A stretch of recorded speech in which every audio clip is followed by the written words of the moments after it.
नमस्कार दोस्तों, स्वागत है आपका स्टडी फॉर सिविल सर्विसेज में। यूपीएसआई का एग्जाम आने वाला है 12 नवंबर से लेके, उसी के लिए ये मोस्ट एक्सपेक्टेड क्वेश्चन की सीरीज चालू कर रहे हैं।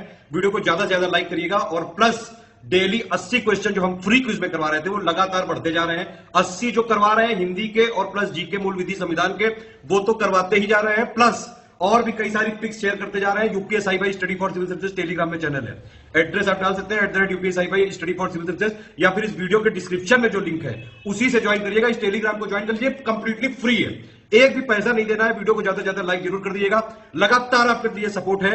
लास्ट के 10 दिनों में लगातार इंपॉर्टेंट पिक्स और प्लस हिंदी, जो हिंदी 40 नंबर की आएगी यूपीएसआई वाली, उस पे फोकस करके एक तो 40 की क्विज चल रही है, प्लस उसके अलावा पूरे दिन भर आप अपडेट देखते रहिए। इस चैनल पे फ्री वाला चैनल है एकदम, कई सारे अपडेट देते जाएंगे जो कि लास्ट के 8-9 दिन में मोस्ट एक्सपेक्टेड चीज है, जो आप पढ़ लो। सारे मोस्ट इंपॉर्टेंट पॉइंट हैं, सब कुछ इसमें बताया जा रहा है। एक हमने यूपीएसआई प्लेलिस्ट भी बना दी है स्टडी फॉर सिविल सर्विसेज की, उसमें जितने वीडियो दिए हुए हैं वो जरूर पढ़ लीजिएगा। संविधान जीके के लिए बहुत जरूरी है, ठीक है। कोई और कमेंट हो, कोई फीडबैक हो, कोई सजेशन हो तो प्लीज जरूर बताइएगा। भैया क्विज डेली करते रहो, पिछले 3 महीने से करवा रहे हैं, पिछला भी बैकलॉग क्लियर कर लो और लगातार इस चैनल को फॉलो करके रखिए। तो अगर आप स्टडी फॉर सिविल सर्विसेज को यूट्यूब में फॉलो करते हैं तो हमारा फ्री वाला टेलीग्राम चैनल जरूर ज्वाइन कर लीजिए। ये मेन चैनल है, इसको जरूर ज्वाइन रखिए। ये यूपीएसआई 2021 का जो एग्जाम आने वाला है उसके लिए चैनल बनाया गया। यहाँ पे फ्री क्विज पिक्स सब कुछ दिया जा रहा है, ठीक है। लगातार आप इसमें फॉलो करते रहिए। मीडिया सेक्शन में पिक्स देते रहते हैं, क्विज देते रह रहे हैं, लगातार हो रहा है। आप देखिए लगातार अपडेट देते जा रहे हैं मूल विधि से रिलेटेड। जो टॉपिक आप बोल दोगे इस वीडियो के कमेंट में, उस पर और बंपर रिवीजन करवाएंगे यहाँ पे। दोस्तों, पिछले वीडियो में हमने कुछ क्वेश्चंस देखे थे, उसी के आगे का हिस्सा इस वाले वीडियो में कवर करते हैं। यूपीएसआई के लिए जो क्विज है वो हमारे टेलीग्राम चैनल पर लगातार चल रही है। आप इससे जुड़कर इसका भरपूर लाभ ले सकते हैं। परीक्षा में अब ज्यादा वक्त नहीं बचा है तो आप इस चैनल से जुड़ जाइए। रेगुलर बेसिस पे यहाँ पे क्वेश्चन हल करवाए जाते हैं और प्रश्नों की संख्या ऐसा नहीं है कि गिन कर दी जाती, ठीक है। 80 प्रश्नों या 40 प्रश्नों का जो अभ्यास है उसके अतिरिक्त भी ऐसे भी अतिरिक्त प्रश्न और जो स्टडी मटेरियल है वो यहाँ शेयर किया जाता है, तो आप हमेशा लाभान्वित होंगे इससे, इसलिए जुड़े रहिए।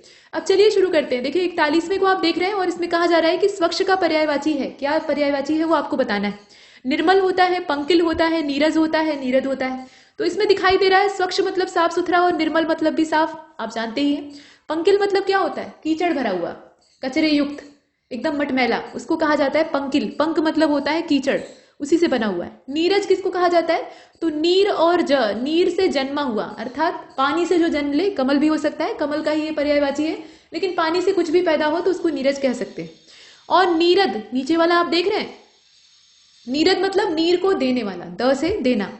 तो पानी कौन देता है? बादल देते हैं, ठीक है। तो नीरज जो है ये बादल का पर्यायवाची है। प्रायः कमल और बादल के पर्यायवाची में आपस में एक्सचेंज हो जाता है, सिर्फ ज और द का अंतर होता है, ठीक। अगर ज जोड़ देंगे तो कमल का हो जाएगा और द जोड़ देंगे तो बादल का हो जाएगा, जैसे जलज और जलद। हालांकि ये हर जगह काम नहीं करता है, लेकिन कुछ मामलों में। इसके बाद आगे बढ़ते हैं। इसमें करेक्ट आंसर फिर क्या था? निर्मल वाला। इसके बाद क्वेश्चन नंबर नेक्स्ट को देखिए, शाश्वत का पर्यायवाची है। तो शाश्वत का मतलब क्या होता है? और यहाँ जो शब्द दिए हैं उनसे कंपेयर करके देखिएगा। आंशिक मतलब थोड़ा सा, साकार मतलब जिसका कि आकार आपके सामने मौजूद हो, आप देख सकते हो। चिरंतन, चिरंतन मतलब जो चिरकाल से चला आ रहा हो और उसका कोई अंत नहीं है, यानी वो अनंत है। तो ऐसी ही चीज को कहा जाता है शाश्वत, ठीक। तो इसका करेक्ट आंसर फिर क्या हो जाएगा? चिरंतन हो जाएगा। लौकिक मतलब इसी लोक का। इसके बाद नेक्स्ट क्वेश्चन को देखते हैं। सुगंध का पर्यायवाची है। तो इत्र, सौरभ, चंदन, केसर। तो सौरभ और सुरभि दोनों स्त्रीलिंग और पुल्लिंग वाला जो कॉन्सेप्ट है, लेकिन दोनों सुगंध के पर्यायवाची है। इन्हें आप देख रहे हैं, ठीक है। इत्र सुगंध का स्रोत हो सकता है, पर्यायवाची नहीं। इसके बाद अगले वाले को देखते हैं। प्रश्न संख्या 44 में कहा गया कि बादल का पर्यायवाची है। तो पयोधि, अंबुज, अंबुधि या पयोध, इसमें से क्या होगा? तो आप देखकर बताइए। 44वें को आप ध्यान से देखिए और इसका जो करेक्ट आंसर है वो इसमें डी वाला हो जाएगा, यानी पयोद या पयोधि भी कहा जा सकता है। पय मतलब होता है पानी और उसको द मतलब देने वाले, तो पानी को देने वाले अर्थात बादल। बाकी अगर देखा जाए तो पयोधि जो है ये समुद्र का पर्यायवाची है, तो वो इसमें बैठने वाला है नहीं। इसके बाद अगले प्रश्न को देखते हैं। चतुर का पर्यायवाची नहीं है, ठीक। अब चतुर का पर्यायवाची इसमें से कौन सा नहीं है? नागर है, पटु है, देवप्रिय है और दक्ष है, बताइए। तो नागर, पटु, देवप्रिय और दक्ष, चतुर का देख लीजिए। 45 का करेक्ट आंसर क्या होगा? सी वाला हो जाएगा, देवप्रिय। देवा नाम प्रियदर्शी आपको याद आ रहे होंगे, तो ये चतुर के पर्यायवाची कहां से हो जाएंगे? नागर का मतलब होता है सभ्य, ठीक है, और सभ्य को कहीं कहीं चतुराई से जोड़ लिया जाता है, तो इसलिए। और पटु मतलब होता है चतुर, ठीक है, और नीचे दिया हुआ है एक और दक्ष, वो तो होता ही है। छिन्न का विलोम है। अब छिन्न जो शब्द है इसका विलोम आपको बताना है, तो भिन्न होगा, अभिन्न होगा, प्रक्षिप्त होगा या संलग्न होगा, बताइए 46। और 46वें का जो राइट आंसर है वो डी हो जाएगा। इसका जो करेक्ट आंसर है वो संलग्न होगा। छिन्न मतलब होता है छितराया हुआ, चारों ओर बिखरा हुआ, तो उसको आपने संलग्न कर लिया यानी जोड़ लिया। इसके बाद 47 को देखते हैं। जंगम का विलोम है। जंगम, जंगल नहीं है, जंगम, ठीक है। तो जंगम का विलोम क्या होगा? स्थावर हो जाएगा, ठीक, स्थावर हो जाएगा। 47 को आप देखिए, इसका जो करेक्ट आंसर है वो ऊपर वाला ही है। स्थावर मतलब स्थिर रहने वाला, जो चले फिरे ना या हिले डुले ना, और जंगम मतलब जो चलायमान है, गति कर रहा है। विग्रह का विलोम क्या होगा? यहाँ आप देखिए, संधि होगा, अविग्रह होगा, आग्रह होगा या फिर ग्रहण होगा। तो विग्रह मतलब होता है तोड़ना, किसी चीज को ध्वस्त करना, और उसको जोड़ने के लिए आप क्या करेंगे? संधि करेंगे। और इसीलिए यहाँ पर जो करेक्ट आंसर है वो इसका 48वें का ए वाला हो जाएगा, संधि, ठीक है, संधि। इसके बाद आगे चलते हैं। संधि विच्छेद को संधि विग्रह भी कहा जाता है। साधु का विलोम क्या होगा? साधुनी होगा या सधुआइन होगा, ठीक है। इसके बाद सन्यासिन लिखा हुआ है, साध्वी लिखा है, असाधु लिखा है, तो साधु का सबसे सटीक विलोम असाधु है, ठीक है। अ लगा दीजिए, उपसर्ग बन जाएगा इसका विलोम, यानी जो सज्जन पुरुष न हो। साध्वी आप कब चुनेंगे? जब यहाँ स्त्रीलिंग और पुल्लिंग वाला ही आपको चुनने का कॉन्सेप्ट हो, और प्राय ऐसे विलोम जो है ये नहीं पूछे जाते हैं कि राजा का रानी होगा और इस प्रकार से शेर का शेरनी होगा, ऐसे विलोम नहीं आएंगे, ठीक है। तो साधु का असाधु। इसके बाद अगले वाले को देखते हैं। प्रश्न संख्या 50 में आपसे कहा गया कि आक्षेप का विलोम क्या होगा? आक्षेप का विलोम क्या होगा? यहां आप देख लीजिए, दिया हुआ है, माफ कीजिएगा, आक्षेप नहीं है, यहाँ पर आपेक्ष है। तो आपेक्ष जो शब्द है यहाँ प पहले है और ये इस प्रकार से है, तो आपेक्ष का विलोम आपको देखना है। असापेक्ष यहाँ लिखा हुआ है, निष्पक्ष लिखा है, निरपेक्ष लिखा है और सापेक्ष लिखा है, बताइए। और 50 जो है इसका राइट आंसर, इसमें सी वाला हो जाएगा, निरपेक्ष। आपेक्ष का निरपेक्ष। निर जो उपसर्ग है उसको आप लगाएंगे तो ये विलोम बन जाएगा। निर जो है यहाँ उपसर्ग का काम कर रहा है। इसके बाद 51 को देखते हैं। 51 में आपसे कहा गया कि अंक का अर्थ नहीं है, तो गोद अंक में भर लिया यानी गोद में भर लिया। संख्या, अंकों को आप संख्या भी कहते हैं। भाग्य और दैनंदिनी, तो देखिए दैनंदिनी यानी डायरी होता है तो वो अंक हो सकता है, लेकिन भाग्य को अंक कभी नहीं कहा जाता है, तो इसीलिए इसका जो 51 है करेक्ट आंसर क्या हो जाएगा? भाग्य हो जाएगा, ठीक है, भाग्य हो जाएगा, जो कि इससे बाहर है। भाग्य को किसी भी अर्थ में अंक नहीं कहा जाता है। इसके बाद अगले वाले को देखते हैं। अक्षर का अर्थ नहीं है। अक्षर का क्या अर्थ नहीं है? तो वर्ण, अक्षत, आत्मा, स्थिर, इसमें से कौन सा बाहर होगा? तो अक्षर एक तो हम लोग वर्ण को कहते हैं, क ख ग घ जो हम लोग पढ़ते हैं या जो भी अक्षर है तो उनको वर्ण कहते हैं। इसके अलावा आत्मा को भी अक्षर कहा जाता है। अच्छा, अक्षर का मतलब क्या होता है? जिसका क्षरण न हुआ हो, जो नष्ट न होने वाला हो या खंडित न हो, अपने आप में संपूर्ण हो, उसको कहते हैं अक्षर, ठीक। तो इसीलिए यहाँ पर अक्षत, आत्मा इस प्रकार से दिया हुआ है। आप बताइए कि इसमें से कौन सा नहीं होगा? और 52 का जो करेक्ट आंसर है वो इसमें बी हो जाएगा, अक्षत। अब ये क्विज का आंसर है, लेकिन इसका जो करेक्ट आंसर है यहाँ देखिए, अक्षर जिसका कि क्षरण न हो, तो वर्ण तो होगा ही, आत्मा का भी ये पर्यायवाची हो सकता है क्योंकि आत्मा भी नश्वर नहीं है, वो अमर है ऐसा माना जाता है। स्थिर इसका पर्यायवाची नहीं होगा। स्थिरता को अक्षर नहीं कहा जाता है, ठीक है, स्थिरता का अक्षर से कोई लेना देना नहीं है। हाँ, अक्षत होता है। अक्षत मतलब जिसका कि क्षय न हो, तो क्षरण न हो या क्षय न हो एक ही बात है, यानी ऊपर वाले तीनों होंगे, लेकिन इसका जो डी वाला है ना वो अक्षर का पर्यायवाची नहीं होगा। तो वर्ण, अक्षत और आत्मा ये अक्षर के पर्यायवाची है, स्थिर नहीं, स्थिर इससे बाहर है। इसके बाद अगले वाले को देखते हैं। अज का अर्थ नहीं है, तो अज मतलब होता क्या है? इसमें दो ही अक्षर हैं, एक तो अ है और दूसरा ज है। ज जो धातु यहाँ धातु रूप में लिखा हुआ है, तो ज का मतलब क्या होता है? जन्म लेने वाला। और अ मतलब किसी के आगे आप लगा देते हैं तो उसका अपोजिट हो जाता है, विलोम हो जाता है। तो जिसका जन्म ही ना हुआ हो, मतलब जो जन्म की प्रक्रिया से गुजरा ही नहीं है, वो क्या है? वो अज है। शाब्दिक अर्थ यही है। अब यहाँ आपको बताना है कि इसके अर्थ से कौन सा मिलान नहीं करता है। तो अजन्मे को कहा जाता है अज, यानी ईश्वर। बकरे को भी अज कहा जाता है। मेष राशि जो है उसको भी अज कहा जाता है, और सन्यासी को भी अज कहा जाता है, ऐसा दिया है, लेकिन सन्यासी को अज नहीं कहते। तो ये सी वाला इससे बाहर है। इसके बाद अगले वाले को देखते हैं। अधर का अर्थ नहीं है।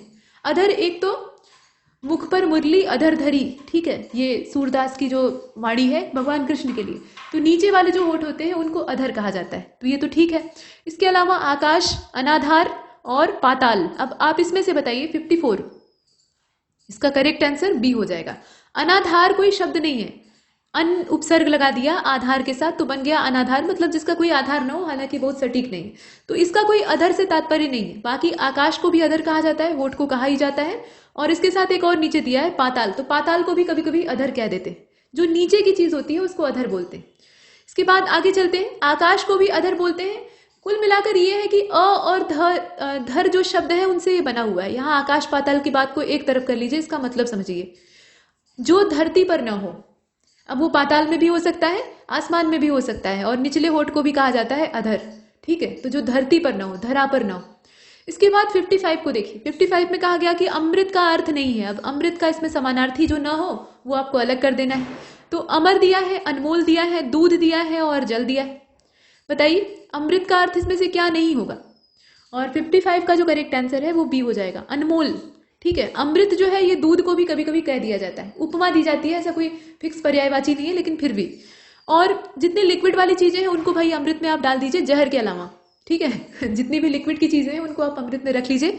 लेकिन अनमोल जो शब्द है इसका अमृत से कोई तात्पर्य नहीं है। अमृत जो शब्द है ना, इसका शाब्दिक अर्थ होता है जो मृत न हो, जो मरणशीलता से परे हो, उसको कहा जाएगा अमृत। अब वो कुछ भी हो सकता है। इसके बाद आगे बढ़ते हैं, तो इसका अनमोल नहीं होगा, बाकी सब ठीक है। अंतर और अनंतर का अर्थ है, यहाँ पर शब्द युग में दिया हुआ है। अब दोनों का अर्थ आपसे यानी एक तरह से पर्यायवाची पूछ रहा है। तो अंतर मतलब भिन्नता होता है और अनंतर मतलब बाद में होता है, या फिर दूरी और निकटता होगा, मतभेद और मतैक्य होगा। ठीक है, इसके बाद अंतःकरण और ईर्ष्या भी दिया हुआ है, आप देख कर बताएं। और 56 का जो करेक्ट आंसर है यहाँ आप देख लीजिए। करेक्ट आंसर क्या होगा, ए वाला हो जाएगा, भिन्नता और बाद में। अंतर मतलब क्या होता है, भिन्नता, डिफरेंस हम लोग बताते हैं, और अनंतर मतलब बाद की चीज। इसके बाद 57 को देखिए। कहा जा रहा है कि अपर और अपार का अर्थ है। अपर और अपार का अर्थ है इसमें कौन सा, तो विस्तृत और संकुचित होगा, अन्य और असीम होगा, ऊंचा और अथाह होगा, छोटा और हिस्सा होगा। इसमें से कौन सा होगा बताइए। तो देखिए 57 जो आप देख रहे हैं इसका करेक्ट आंसर बी हो जाएगा। बी का मतलब है कि अन्य और असीम। अपर मतलब क्या, अन्य, और अपार मतलब असीम। इसके बाद अगले वाले को देखिए। प्रश्न संख्या 58 में कहा गया कि अपेक्षा और उपेक्षा, थोड़ा सा बस और उनका अंतर है, लेकिन शब्द का जो शब्दार्थ है वो भिन्न है। तो यहाँ दोनों का अर्थ आपसे पूछा है, अपेक्षा और उपेक्षा। तो आशा और तिरस्कार इसका होगा। ठीक है, अपेक्षा मतलब कहते हैं कि वो मुझसे इस चीज की अपेक्षा रख रहा था, यानी उम्मीद रख रहा था, तो आशा हो जाएगा। और उपेक्षा मतलब तिरस्कार। इसके बाद अगले वाले को देखते हैं। प्रश्न संख्या 59, कहा गया कि अंबुज और अंबुधि दोनों का अर्थ क्या है। तो अंबुज मतलब जो अंबु अर्थात पानी से जन्म ले, ठीक है, तो उसको कमल कहेंगे। और अंबुधि यानी पानी को देने वाला, तो ये क्या हो जाएगा, फिर बादल हो जाएगा। और इसलिए, लेकिन बादल होगा या समुद्र होगा जरा सोच कर बताइएगा, पानी दोनों रखते हैं अपने पास। यहाँ ध्यान दीजिएगा, पयोधि जो है ये समुद्र को कहा जाता है, उसी तर्ज पे है ये अंबुधि। यहाँ थोड़ा सा सूक्ष्म अंतर है। और 59 का जो करेक्ट आंसर है वो इसमें सी हो जाएगा। देखिए अंबुध अगर रहता, इस तरह से रहता अंबुद, ठीक है, तो ये बादल होता। लेकिन यहाँ पर क्या है, अंबुधि, ध है और उसके साथ ये छोटी की मात्रा है, अर्थात अंब को धारण करने वाला, पानी को अपने अंदर धारण करने वाला। तो इतनी बड़ी जल राशि कौन धारण करता है, समुद्र। और इसीलिए इसका सी वाला हो जाएगा। इसके बाद 60 को देखिए। 60वें में आपसे कहा जा रहा है कि अभिज्ञ और अनभिज्ञ का अर्थ क्या है। अभिज्ञ और अनभिज्ञ जो शब्द दिए हैं इनका युग्म के रूप में अर्थ बताइए। तो इसमें जो 60वां है इसका करेक्ट आंसर ध्यान से देखिए, पहले बी वाला हो जाएगा। जानकार और अनजान दोनों एक दूसरे के अपोजिट है। इसके बाद बिना स्वार्थ के कार्य करने वाले को क्या कहा जाता है, तो उसे हितैषी कहा जाता है, पुण्यात्मा कहा जाता है, निस्वार्थी कहा जाता है, या सहायक कहा जाता है। तो 61 का बी हो जाएगा। हालांकि निस्वार्थी कोई शब्द नहीं है, निस्वार्थ होता है। लेकिन फिलहाल इसमें जो वर्तनी शुद्धि वाला काम है वो हमें नहीं करना है, ये वाक्यांश वाला प्रश्न था। इसके बाद 62वें को देखते हैं। कहा जा रहा है कि जो सबके लिए हो, वाक्य दिया है, अब इसके लिए आपको शब्द तलाशना है। तो जो सबके लिए होता है उसको क्या कहा जाता है, सार्वजनिक कहा जाता है, सार्वदेशिक कहा जाता है, सार्वभौमिक कहा जाता है, या इसमें से कुछ नहीं होता है, आप देखकर बताइए। और 62वें का जो राइट आंसर है वो ए हो जाएगा। सार्वजनिक कहा जाता है, कहते हैं कि सार्वजनिक संपत्ति है, अर्थात सभी के इस्तेमाल के लिए है। इसके बाद 63वें को देखिए। जो अपने प्रति किए गए उपकार को न माने, मतलब उसके ऊपर कोई एहसान किया गया तो वो उस एहसान को नहीं मानता है, एक नंबर का ढीठ आदमी, तो उसको क्या कहेंगे, कृतज्ञ कहेंगे, कृपण कहेंगे, किंग कर्तव्य विमूढ़ कहेंगे, या कृतज्ञ कहेंगे। तो क्वेश्चन तो बच्चों वाला है, इसमें आप जानते हैं कि आंसर क्या होगा, कृतज्ञ होगा। कृतज्ञ का ठीक अपोजिट होता है। कृतज्ञ का अर्थ आप पहले से ही जानते हैं। कृपण मतलब कंजूस होता है, जो मक्खी चूस होते हैं ना, मक्खी मिले तो उसको भी चूस कर उसका जूस पी लें, इस तरह के जो कंजूस लोग होते हैं उनको कहा जाता है कृपण।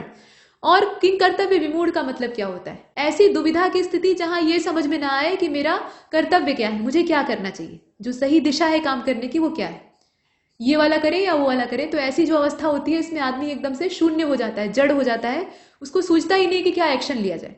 तो ऐसी अवस्था को किंग कर्तव्य विमूढ़ता कहा जाता है। इसके बाद अगले वाले को देखते हैं।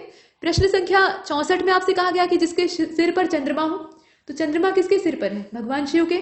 अब ऐसे व्यक्ति को क्या कहा जाएगा? भगवान शिव का एक और नाम है चंद्रमा सिर पर धारण करने की वजह से ही, और वो है चंद्रशेखर। ठीक है, तो चंद्रशेखर जो शब्द है यहाँ पर वो इस्तेमाल होगा। इसके बाद अगले वाले को देखते हैं। आदि से अंत तक, यानी शुरुआत से लेकर समापन तक, तो उसको क्या कहा जाएगा? आद्योपांत कहा जाएगा। ठीक है, आद्योपांत का मतलब क्या होता है? आद्य मतलब पुराना और अंत मतलब जो समापन है, तो बीच के जो पूरी अवस्था है उसको कहा जाएगा आदि से अंत तक, यानी आद्योपांत। इसके बाद 66वें को देखते हैं। निम्नलिखित में से किसके नाम प्रायः स्त्रीलिंग में होते हैं? तो वैसे तो बहुत सारी चीजें ऐसी हैं जिनके नाम प्रायः स्त्रीलिंग में ही देखे जाते हैं, लेकिन यहाँ पर जो विकल्प दिया है उसमें ध्यान से देखिए, फल, सागर, पेड़ों के नाम और बोलियों के नाम। तो बोली जो है ये प्रायः स्त्रीलिंग में होती है। मैथिली, डोंगरी, उड़िया, हिंदी, अंग्रेजी, ये सब क्या है? स्त्रीलिंग ही तो है।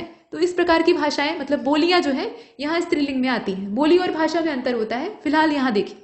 इसके बाद 67वें को देखिए। विदुषी का पुल्लिंग रूप क्या होगा? वैसे नदियों के जो नाम होते हैं खासतौर पर भारत में, वो प्रायः स्त्रीलिंग होते हैं। उसमें कुछ नदियां जैसे ब्रह्मपुत्र, इनका नाम जो है ये पुल्लिंग में है, नहीं तो ज्यादातर का नाम जो स्त्रीलिंग है उसी में रहता है। गंगा, यमुना, कावेरी, गोदावरी, ऐसे।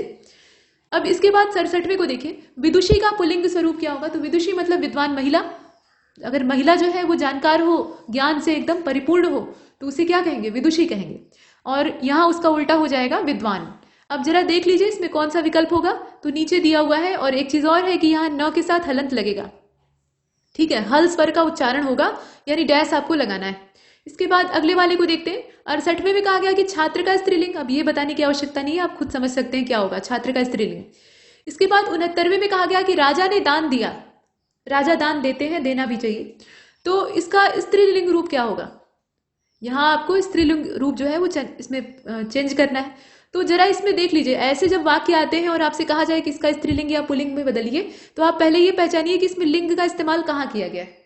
तो यहाँ लिंग दर्शक जो शब्द है वो कौन सा है? राजा है। राजा जो है ये पुल्लिंग शब्द है। इससे मालूम हो रहा है कि एक पुरुष है जो कि दान दे रहा है, जो कि राजसी पुरुष है। तो इसका उल्टा क्या होगा? एक राज स्त्री दान दे रही है, यानी रानी ने दान दिया। हो गया, ये आपका स्त्रीलिंग हो गया। बस उसी को चेंज कर देना है। इसके बाद आगे चलते हैं। हाँ, अगर बहुवचन होता, जैसे कहा जाता कि राजाओं ने दान दिया, अब उसका आपको स्त्रीलिंग करना है तो आप रानियों ने दान दिया लिखते, लेकिन यहाँ चूंकि एक वचन था इसलिए रानी ने दान दिया। बी वाला सही है। मगरमच्छ का स्त्रीलिंग क्या है? ये थोड़ा मजेदार प्रश्न है। ठीक है, मजा आएगा। तो आप बताइए, मगरमच्छी होता है, मगरमच्छवी होता है, मगरमच्छानी होता है, या मादा मगरमच्छ होता है? तो इसका तो आंसर होगा मादा मगरमच्छ। ठीक है, यहाँ मिसेस क्रोकोडाइल नहीं होगा। ठीक है, यहाँ होगा मादा मगरमच्छ। इसके बाद अगले वाले को देखते हैं। प्रश्न संख्या 71 में कहा गया कि राम ने श्याम को मारा। भाई ईश्वर के ही दो अवतारों में झगड़ा मत करवाइए। अब इसमें आपको ये बताना है कि कारक कौन सा है।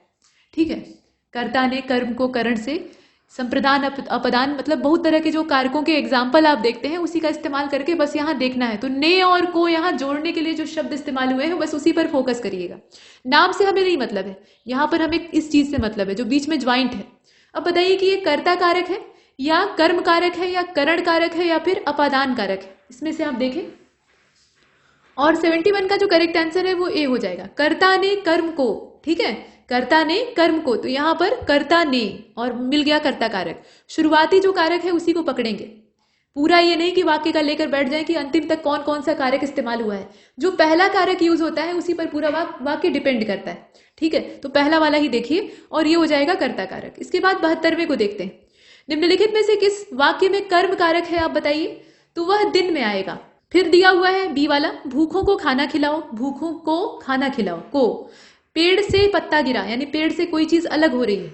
अलग होने का जो भाव होता है वहां संप्रदान अपादान वाले में से आपको चुनना होता है। तो आप जरा कमेंट बॉक्स में बताइएगा कि अगर कोई चीज किसी जगह से अलग हो रही है तो वहां संप्रदान कारक होगा या अपादान होगा। इसके बाद मैं घर जाता हूं। अब इसमें से आपको चुनना है कि कर्म कारक कहाँ यूज हुआ है। तो स्पष्ट दिखाई दे रहा है कि इसका करेक्ट आंसर क्या होना चाहिए? बी होना चाहिए। कर्ता ने कर्म को, कर्म वाला जो कारक होता है उसमें को का इस्तेमाल होता है विभक्ति ज्वाइंट के तौर पे, तो यहाँ को है और हो गया ये। इसके बाद अगले वाले को देखते हैं। अपादान कारक बताइए। अब देखिए, अभी प्रश्न पूछा गया और आ गया। तो राम ने रावण को तीर से मारा, ये तो वही हो गया जो राम और श्याम का झगड़ा पीछे हो रहा था। मोहन से अब नहीं गाया जाता, मोहन से अब नहीं गाया जाता, तो ये से यहाँ पर इस्तेमाल हुआ है, ये वाला भी नहीं होगा। हिमालय से गंगा निकलती हैं और चाकू से फल काटो, यहाँ पूछ रहा है कि अपादान कारक कौन सा होगा। तो यहाँ देखिए कि से शब्द का जो है 3 जगह इस्तेमाल किया गया है, लेकिन अब उसमें से आपको चुनना है। और ये जो प्रश्न है ना 73, इसका करेक्ट आंसर इसमें से सी वाला हो जाएगा। हिमालय से गंगा निकलती है, अपादान कारक ही वो कारक होता है जिसमें कि दोनों का आपस में अलगाव होता है, जैसे पेड़ से पत्ते अलग होकर दूर जा रहे हैं, ठीक है। कर्म और जो कर्ता और कर्म है उसके बीच में अलगाव की भावना दिखाई देती है। तो यहाँ हिमालय पर्वत से गंगा निकलकर दूर जा रही है, बंगाल की खाड़ी की ओर उनका प्रवाह हो रहा है, ये स्थिति है। तो जब दूर जाने का आभास होता है और से जो विभक्ति है उसका यूज होता है, तो इसका मतलब यह है कि वहां अपादान कारक होगा। और जुड़ने का एहसास होता है, जैसे चाकू और फल को आपस में मिलाएंगे तभी तो काटेंगे, तो यहाँ क्या होगा, संप्रदान कारक होगा, यही फर्क होता है। इसके बाद अगले वाले, तो उम्मीद है कि जो पिछला प्रश्न पूछा था उसका आंसर यही मिल गया। 74 में कहा गया कि के लिए, ठीक है, के लिए जो है इसका कारक चिन्ह, मतलब कौन से कारक का ये चिन्ह है, जैसे कर्ता ने कर्म को, तो यहाँ ने को, ये सब पहचानने के चिन्ह थे, तो के लिए का इस्तेमाल कहाँ पर होता है बताइए।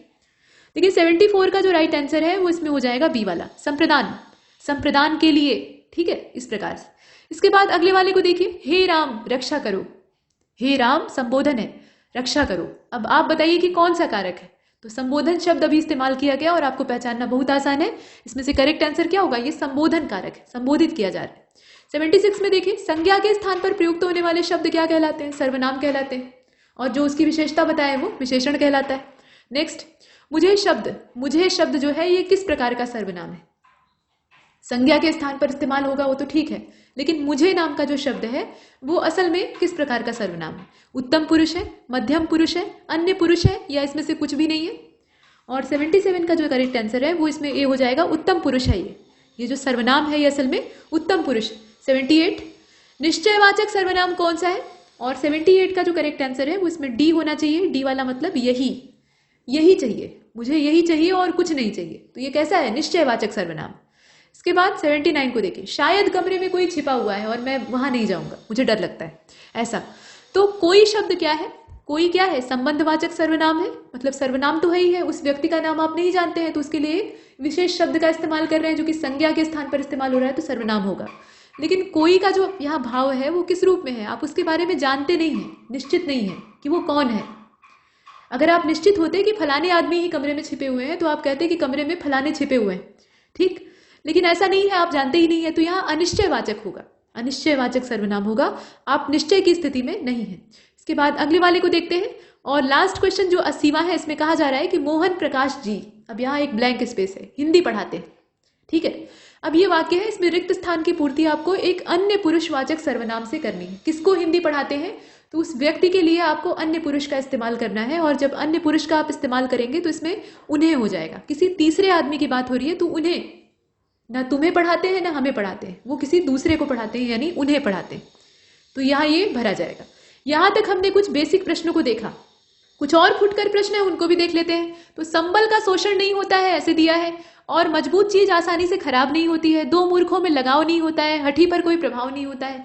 अब यहाँ क्या था, पत्थर को जोंक नहीं लगती, ये क्या है, एक तरह की लोकोक्ति या मुहावरा समझ लीजिए, इसका अर्थ आपको बताना है, तो आप देखकर बताइए।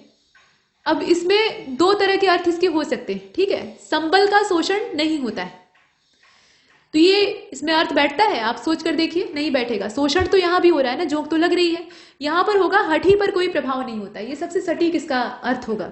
जो लोकोक्तियां या मुहावरे होते हैं उसमें छोड़कर देखिए, पत्थर को जोंक नहीं लगती, यानी हठी पर किसी तरह का कोई असर नहीं होता है, तो डी वाला इसका सही। इसके बाद अगले वाले को देखते हैं, इसका डी वाला आंसर होगा। अगले प्रश्न में देखा गया कि इसमें पूछा गया है काटो तो खून नहीं, कहते हैं ना काटो तो खून नहीं था, इसका मतलब क्या है, तो इसका मतलब यह है कि भय के कारण आप स्तब्ध हो गए, ये इसका मतलब है। निर्जीव हो जाना, शांत हो जाना, ये सब नहीं होगा, भय के कारण स्तब्ध हो जाना। अगला देखिए, एक आंख न भाना यानी बिल्कुल अच्छा न लगना, ये सब मुहावरों के अर्थ है। उंगली उठाना यानी दोष की ओर संकेत करना, मेरी तरफ उंगली उठा रहा है यानी मुझे दोषी बना रहा है। इसके बाद देखिए, किसी गलत चिन्ह को लगाइए, मतलब निम्नलिखित में गलत पर चिन्ह लगाइए, ये पूछा गया है, तो गलत पर चिन्ह आपको लगाना है, और देख लीजिए कि इसमें कौन सा टुकड़ा गलत है। रामचरितमानस भक्ति काल की सबसे श्रेष्ठतम रचना मानी जाती है, ये पूरा वाक्य है, उसको टुकड़ों में डिवाइड कर दिया है। तो सबसे और श्रेष्ठतम दोनों शब्द एक साथ लगाना बेवकूफी है, या तो सबसे अच्छी रचना मानी जाती है और नहीं तो सबसे श्रेष्ठ मानी जाती है, उसके साथ तम मत लगाइए, मतलब दोनों का एक साथ इस्तेमाल गलती है तो इसका बी वाला हो जाएगा। ठीक है, इसके बाद अगले को देखिए, गलत पर चिन्ह आपको यहां भी लगाना है। ठंड के दिनों में प्रातः काल के समय सर्दी काफी बढ़ जाती है और कोई त्रुटि नहीं है, ऐसा भी आपको बताना है। तो भाई देखिए इसमें त्रुटि तो है, प्रातः काल के समय आपको लिखना क्या चाहिए था, ठंड के दिनों में प्रातः के समय, या फिर ठंड के दिनों में प्रातः काल सर्दी काफी बढ़ जाती है, या तो प्रातः काल लिख लीजिए या प्रातः के समय लिख लीजिए, ऐसे होता है। तो यहां तक हमने कुछ प्रश्नों को किया है और ये श्रृंखला आगे जारी रहेगी, बने रहिए हमारे साथ। तब तक के लिए नमस्कार।